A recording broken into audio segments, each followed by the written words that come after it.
Hey everybody, this is Harry, coming to you from a different angle. I got my phone stand on, and I thought I'd do a show-off video today. Usually I'll do them outside because the lighting is better, but we got that Saharan air dust cloud going over us right now, and it's kind of cloudy outside, and I just don't feel like going out there. So I thought I'd do a show-off video of the Twilight Time Blu-rays that I've picked up over the last couple of months. I don't have a lot. I think I got about 19, and I got 2 more that's waiting to come in. I jumped on the Twilight Time bandwagon at the last moment, and I found out about them because I wanted to get Panic in Needle Park with Al Pacino. Then I come to find out, well, they had a sale on, so I picked it up because it was like $30. And so when it was on sale for half price, I picked it up. And then I noticed that they just had a long-going sale, so I picked up other films. And then I found out that they were going out of business. So, and I missed out. I've heard of them before, and I thought they were kind of pricey, and I wasn't too sure about them because the only boutique Blu-rays or DVDs I buy is from Criterion, really. But these had a lot of interesting titles, hard to find stuff. So, anyways, let me go over them with you. I have not watched every single one of them yet. I've watched a few, but I haven't watched all of them. So here we go. 10 Rillington Place, and this is from 1971. Great film. I actually like this here. Based on a true life murder, starring John Hurt and Richard Attenborough. And that's one thing I like. It comes with a disc art here and a booklet here. But basically, it was a murder, and he was hung for it. He was hung for it. Then it wasn't his fault. So, anyways, 10 Rillington Place. If you can find it anywhere, pick it up. I got this for like $8.98, something like that, on that sale. Then I got Alexander the Great, and this one's from 1956. And this has Richard Burton in it. And it's a great epic film, for what they say. I tried watching this when I first got it. I just couldn't concentrate with it. I had too many grandchildren running around and stuff, and this is one of those films you just really got to concentrate on it. The biggest thing with this they talk about is Richard Burton's wig is bad in this, but other than that, the cinematography and all that looks good. And there you go. Syndra Degree. One of my favorite Jimmy Stewart westerns. Don't know why, I just like it. Bandolero, Jimmy Stewart, and Raquel Welch, Dean Martin, George Kennedy's in it. Let's see, directed by Andrew V. McLaughlin, Victor McLaughlin's son. Bandolero.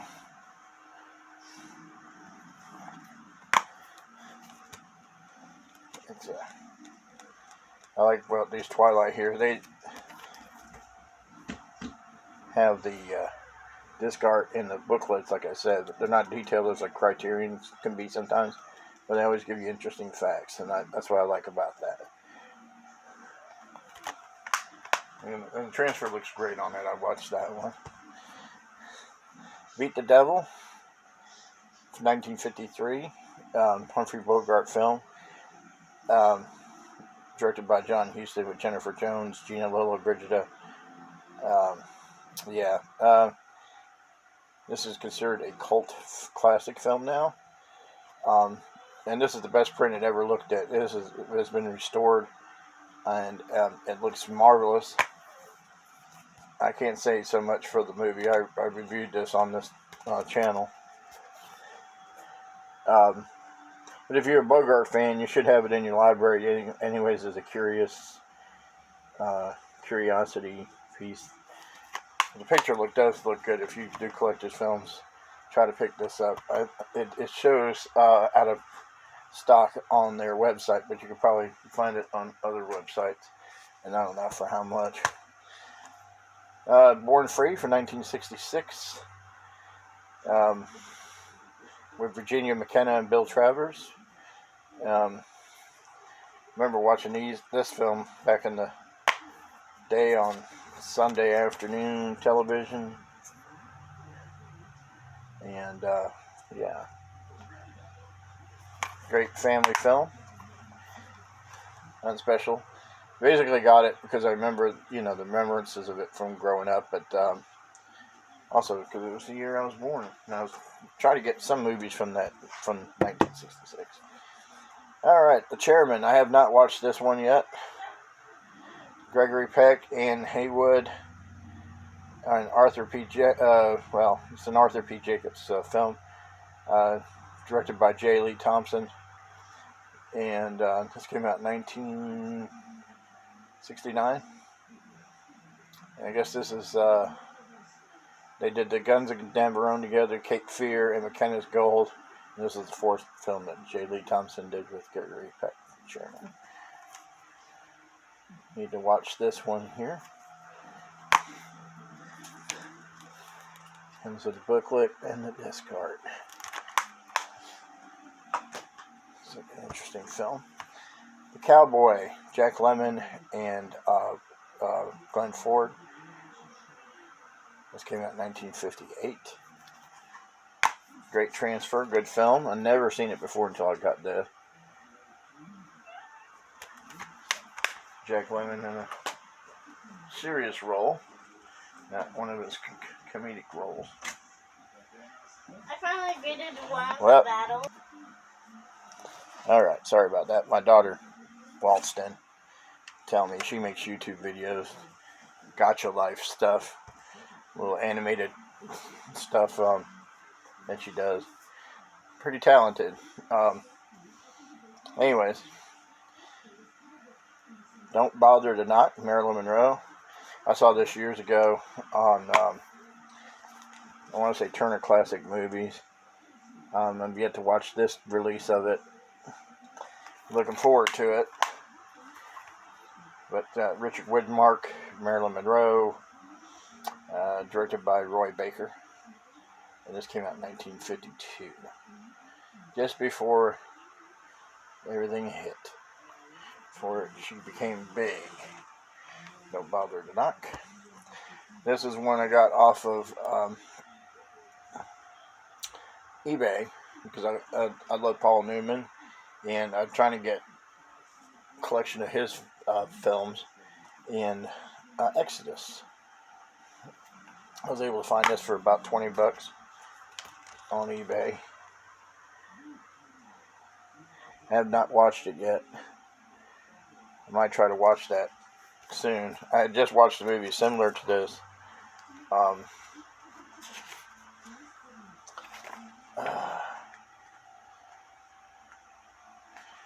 Trying to think of the name of the movie now. Anyways, it's about the liberation of Israel when it became a country, and it had Kirk Douglas in it, and but this came out. The name will come to mind after a while. Anyways, this came out in 1960. Paul Newman, Eva Marie State, Ralph Richardson, Peter Lawford, Lee J. Cobb, Sal Mineo, John Derek, Hugh Griffith, Gregory Radoff. A lot of people on here. Directed by Otto Preminger. Exodus.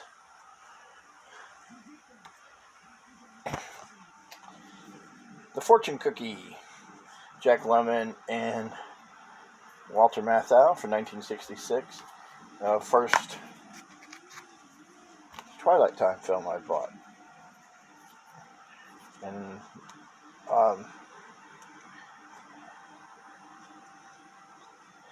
I was actually looking for Panic in Needle Park, but I saw this, and so this was the first one I actually ordered. Then Panic in Needle Park was the second one I ordered. Well, actually, this was the first one that came in. So, Fortune Cookie for 1966, funny film, directed by Billy Wilder. First of their pairing together. Schmear.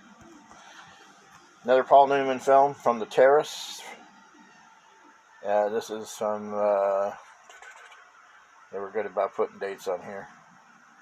1960. We do like Jay. We're getting old and our eyesights are not that great. But From the Terrace. Paul Newman, Joanne Woodward, his wife.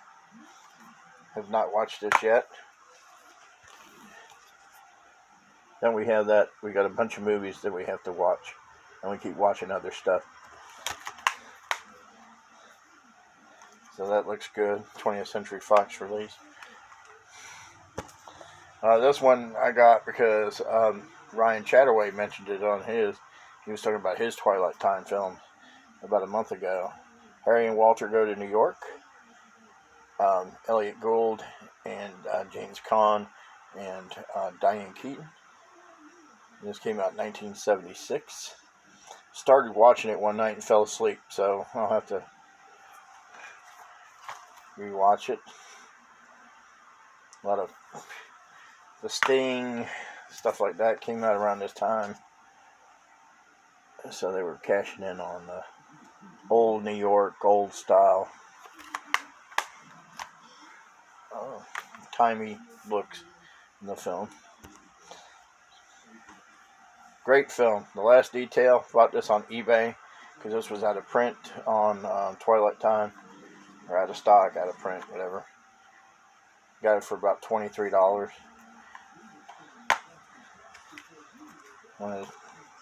Great film.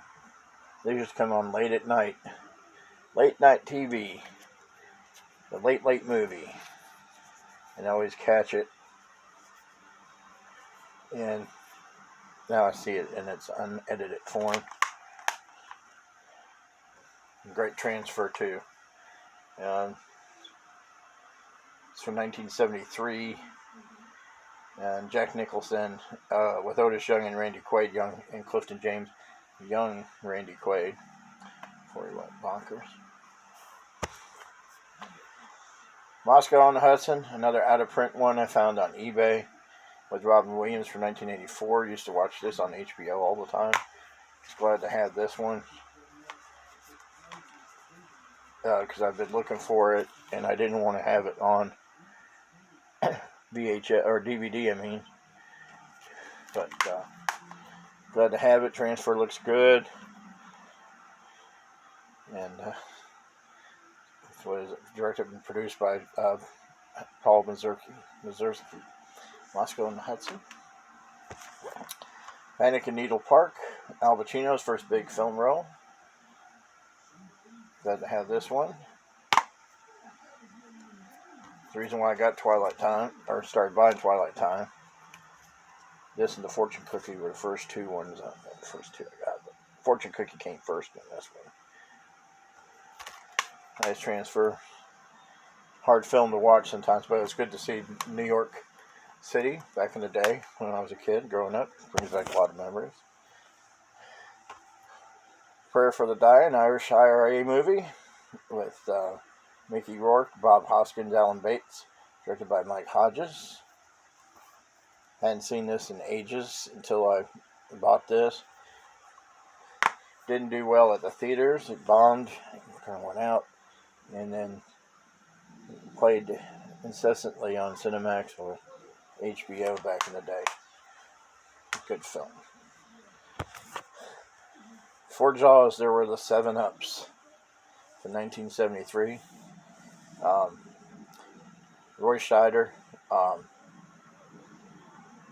Tony LeBlanco, sort of like a continuation of the French Connection, you know, because Roy Scheider was in the French Connection, and this has the same connection to it.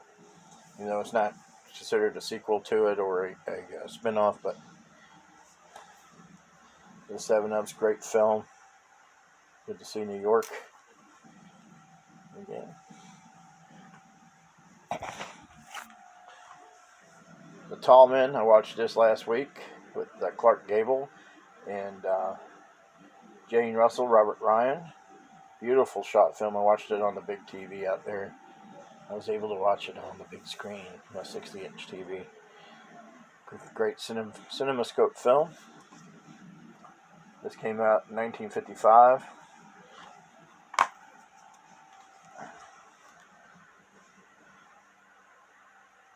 Manly Man film. The Tall Man. Jane Russell looked great in it too. And this one here, the last one, Whirlpool, from 1949.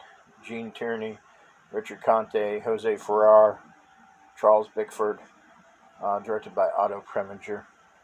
It's about a woman who gets hypnotized by Jose Ferrer and is made to look like she killed